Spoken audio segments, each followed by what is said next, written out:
साबुदाणा बटाटा पळी पापड म्हटलं की वाळवणीतला सगळ्यात सोपा हा पदार्थ आहे। तर हा पदार्थच आज आपण बनवणार आहोत। नमस्कार, मीनाज रेसिपीमध्ये आपलं सर्वांचं अगदी मनापासून स्वागत आहे। चला तर मग वेळ न घालवता रेसिपीला सुरुवात करूया। आणि हो, तुम्ही जर आपल्या चॅनलवर नवीन असाल तर प्लीज आपल्या चॅनलला सबस्क्राईब करा, शेजारचं बेल आयकॉन बटनही प्रेस करा। तर उन्हाळा वाळवणीचे आणखी काही पदार्थ आपल्या चॅनलवरती अवेलेबल आहेत, ते तुम्ही नक्की जाऊन चेक करा। तर इथे मी अर्धा किलो साबुदाणा घेतला आहे। याला स्वच्छ 2 ते 3 वेळेस धुवून घ्यायचं। धुतल्यानंतर याच्यामध्ये आपल्याला आणखी चांगलं असं पाणी टाकून घ्यायचं आहे। जवळपास साबुदाण्याच्या वरती 1 इंच पाणी आलं पाहिजे एवढं इथे आपल्याला पाणी टाकून घ्यायचं आहे। तर हा साबुदाणा आपल्याला ज्या दिवशी हे पापड बनवायचे आहेत त्याच्या आदल्या दिवशी आपल्याला दुपारी 2 वाजता हा साबुदाणा भिजत टाकायचा आणि दुसऱ्या दिवशी मी इथे याला 2 वाजता बनवायला घेणार आहे। तर इथे मी दुसऱ्या दिवशी 2 वाजता याला साबुदाण्याला चेक करत आहे। तर तुम्ही इथे पाहू शकता किती साबुदाणा छान भिजला आहे आणि एकदम असा मोकळा सुटसुटीत झालेला आहे। तर मी साबुदाण्याला थोडंसं सुट्ट करून घेतलं, त्याला साईडला ठेवून द्यायचं।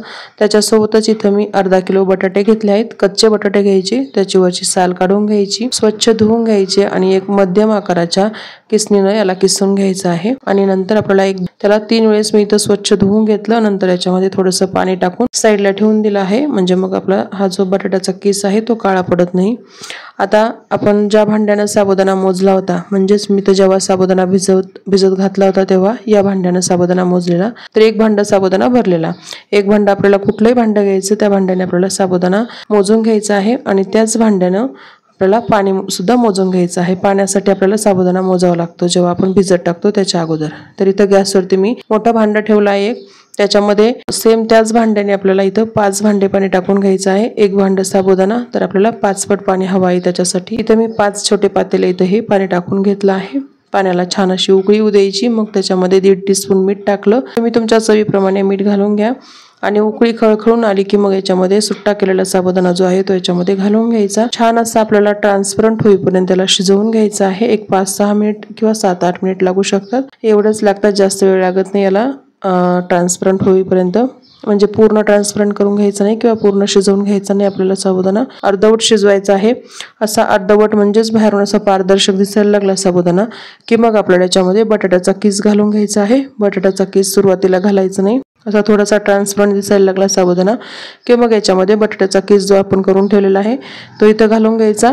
त्याच्यामधलं सगळं पाणी काढून घ्यायचं, हातानं चांगला असा प्रेस करून दाबून याच्यामध्ये जो बटाट्याचा किस आहे तो घालून घ्यायचा आहे। याला सुद्धा याच्यासोबत छान असं शिजवून घ्यायचं आहे। मस्त असं हे घट्ट होईपर्यंत आपल्याला शिजवायचं आहे। आणि काय करायचं, चमच्यानं कंटिन्युअसली हलवत राहायचं आहे, कारण साबुदाणा पटकन खाली चिकटला जातो, म्हणून याला आपल्याला कंटिन्युअसली असं हलवत राहायचं आहे। छान असं शिजेपर्यंत आपल्याला शिजवून घेणार आहोत। बटाट्याला जास्त शिजवायचं नाही, कारण मग काय होतं, बटाटा आपण जेव्हा पापड हात तळतो तेव्हा बटाट्याचा किस त्याच्यामध्ये दिसत नाही व्यवस्थित, तो मॅश होऊन जातो, म्हणून जास्त शिजवायचं नाही। अगदी तो थोडासा मॅश व्हायला लागला की बटाट्याचा किस, मग आपल्याला याच्यामध्ये हिरव्या मिरचीची पेस्ट टाकून घ्यायची आहे 2 चमचे, किंवा तुम्ही इथं लाल मिरचीची पावडर सुद्धा टाकू शकता। पण हे सगळं व्यवस्थित शिजल्यानंतरच आपल्याला ही मिरची पावडर किंवा हिरवी मिरची वापरायची आहे। मी 2 चमचे टाकली आहे, फक्त हिरवी मिरची आहे। त्याला छान असं मिक्स करून घेतलेलं आहे आणि आता इथं मी चेक करत आहे की आपलं हे बॅटर परफेक्ट असं रेडी झालं आहे का पापड बनवण्यासाठी। तर इथे एक प्लेट घेतली, प्लेटवरती थोडंसं बॅटर इथे टाकून घेतलं आहे मिश्रण आणि इकडे तिकडे पसरते का हे चेक केलं तर पाहू शकता तुम्ही, बिलकुल पापड जो आहे तो जागा सोडत नाही, एकदम एका जागेवरती व्यवस्थित असं सेट झालेलं आहे। म्हणजे आपलं परफेक्ट असं हे मिश्रण शिजून रेडी झालेलं आहे। तर आता गॅस बंद करायचा, झाकण ठेवून घ्यायचं आणि असंच गॅसवरती आपल्याला एक 10 मिनिट ठेवून द्यायचं आहे।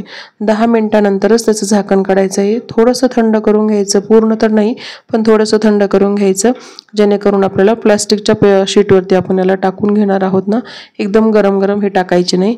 तर इथं मी हे पूर्ण भांडं न उचलता, मोठं पातेलं न उचलता छोट्या पातेल्यामध्ये मी इथं थोडंसं मिश्रण काढून घेतलं आहे। इथं एक प्लास्टिकची शीट अंथरवली आहे। याच्या ऐवजी तुम्ही इथं गव्हाचं किंवा तांदळाचं जे पोतं येतं ना त्याला कट करून त्याला स्वच्छ धुवून तुम्ही ते सुद्धा इथं वापरू शकता। तर पापड्या टाकताना थोड्याशा जाड टाकायच्या आहेत, म्हणजे मग त्या वाळल्यानंतर काय होतं, जास्त पातळ होतात, म्हणून इथे थोड्याशा जाड टाकायच्या आहेत, हे लक्षात असू द्या तुमच्या। तर इथे मी सगळे पापड जे आहेत ते घालून घेतलेले आहेत, सोबतच चकलीची सुद्धा रेसिपी याच दिवशी बनवलेली, म्हणजे म्हटलं आपल्याला काही उन्हाची वगैरे सोय नाही तर फॅन खाली दोन्ही एकदाच सुकून जाईल। तर या दोन्हींना मी इथं प्लॅस्टिक शीटवरती इथं टाकून घेतलेलं आहे आता या पापड जेव्हा वरची साईड थोडीशी सुकल्या जाईल ना, तर तेव्हा यांना पलटून घ्यायचं आहे, म्हणजे मग दोन्ही साईडनं छान असे सुकले जातात आणि निघायला पण बरं पडतं. जास्त सुकले ना तर निघायला प्रॉब्लेम येतो, म्हणून यांना थोडीशी वरची साईड सुकली की पलटून घ्यायचं आहे. दोन्ही साईडनं मी 2 दिवस फॅन खाली सुकवलं आणि नंतर 2 दिवस त्यांना थोडा थोडा वेळाचं ऊन दाखवलेलं आहे, कारण यांना आपल्याला वर्षभर स्टोअर करून ठेवणार आहोत आपण. तर हे असे वाळलेले जे पापड आहेत त्यांना तुम्ही 2 वर्ष हवाबंद डब्यामध्ये मस्त असे भरून ठेवून देऊ शकता. तर इथं वाळल्यानंतर पाहू शकता किती पारदर्शक हा पापड झालेला आहे, काचेसारखा. तर त्यासाठीच आपल्याला जेव्हा पापड घालतो ना तेव्हा थोडासा जाड घालायचा, एकदम पातळ घालायचा नाही. सुरुवातीला जर पातळ घातला तर तो वाळल्यानंतर आणखी पातळ होतो, म्हणून थोडासा जाड घालायचा. तर इथं पाहू शकता मी तर तळून सुद्धा तुम्हाला थोडेसे पापड दाखवत आहे. तर किती पांढरा शुभ्र असा आपला पापड तयार होत आहे. आणि त्याच्यामधला जो बटाट्याचा किस आहे ना तो किती छान दिसतोय हे सुद्धा पाहतो मी, किती मस्त असा दिसतोय. जास्त बटाट्याचा किस जर शिजवला तुम्ही तर तो स्मॅश होऊन जातो, म्हणजे शिजून जातो, गाळ होतो त्याचा, तो दिसत नाही. तो जास्त शिजवायचा नाही का, तर असा बटाट्याचा किस जो आहे तो छान दिसतो पापड्यामध्ये. तर पाहू शकता मस्त अशा पांढऱ्या शुभ्र अशा खुसखुशीत आपले पापड तयार होतात. तुम्ही सुद्धा हे नक्की ट्राय करा.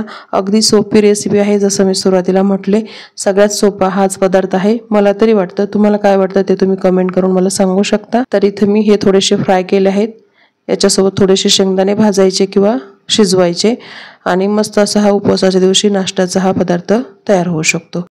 रेसिपी आवडली असेल तर लाईक करा, शेअर करा, सबस्क्राईब करा. वेळात वेळ काढून रेसिपी पाहिल्याबद्दल धन्यवाद. भेटूया लवकर अशा एका नवीन रेसिपी सोबत. तोपर्यंत हेल्दी खा, हेल्दी रहा. Bye bye.